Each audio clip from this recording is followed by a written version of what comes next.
Daud sadar bahwa untuk solusi yang terbaik dalam kehidupannya itu adalah dia datang kepada Tuhan dengan jiwa yang hancur.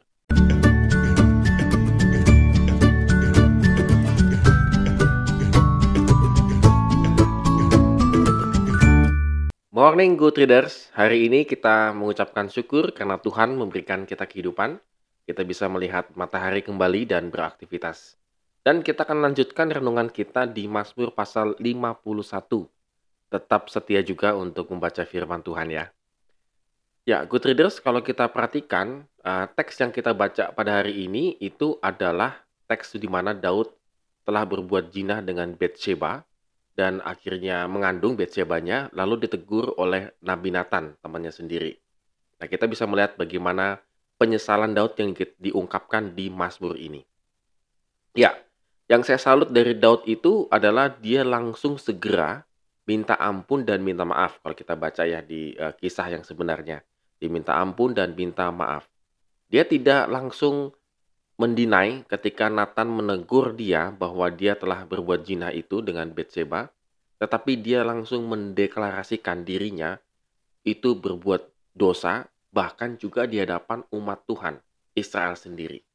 Saya rasa ini luar biasa ya sebagai seorang pemimpin yang tidak gampang untuk melakukan hal tersebut. Nah, kita bisa melihat Daud itu yang dia apa ya, yang saya rasa yang dia salut begitu ya dalam kehidupan dia adalah dia tidak menyalahkan orang. Misalnya dia tidak menyalahkan Batsheba begitu ya. Ya, kenapa Batshebanya mandi di situ misalnya gitu ya. Atau tidak menyalahkan yang siapa-siapalah begitu ya. Kan dia seorang raja, bisa saja dia mencari kambing hitam. Dia menyadari bahwa memang hidupnya itu tidak kebal dari dosa. Kita bisa lihat di ayat yang ketujuh.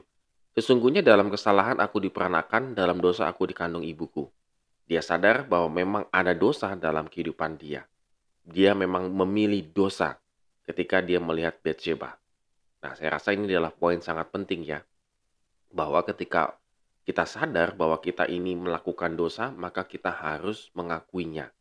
Banyak di antara kita mungkin ketika sadar melakukan dosa, tetapi tidak mengakuinya seperti Daud. Dan yang kedua adalah, yang penting juga, Daud itu meminta Tuhan memperbarui hidupnya. Jadi dia mengakui segala dosa-dosanya, tetapi juga yang penting di ayat yang ke-19, korban sembelihan kepada Allah ialah jiwa yang hancur, hati yang patah dan remuk, tidak akan kau pandang hina ya Allah.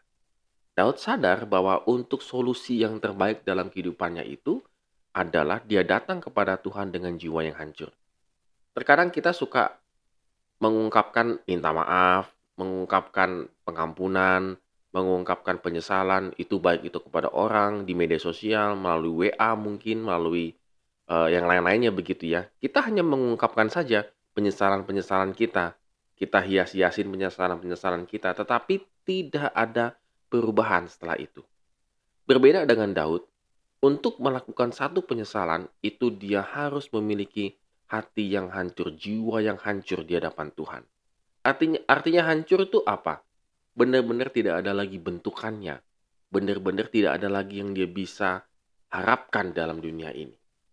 Kalau kita kadang-kadang suka menyesal, tapi jiwa kita nggak hancur. Kenapa? Karena kita masih berbangga diri. Karena kita merasa masih ada yang benar dalam kehidupan saya.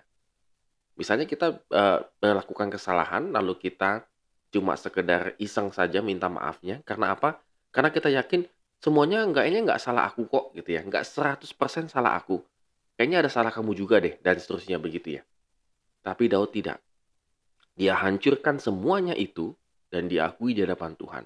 Artinya itu satu komitmen yang baru dalam kehidupannya untuk memperbarui hidupnya. Oleh karena itu, good readers, pada hari ini mari kita renungkan apakah kalau kita melakukan dosa, kita datang kepada Tuhan dengan jiwa yang hancur atau jiwa yang setengah hancur, seperempat hancur, karena masih ada ego dan merasa diri benar dalam kehidupan ini. Kalau ini masih ada, maka kita akan susah untuk mengalami pengampunan dari Tuhan. Amin. Kiranya Tuhan memberkati kehidupan kita pada hari ini.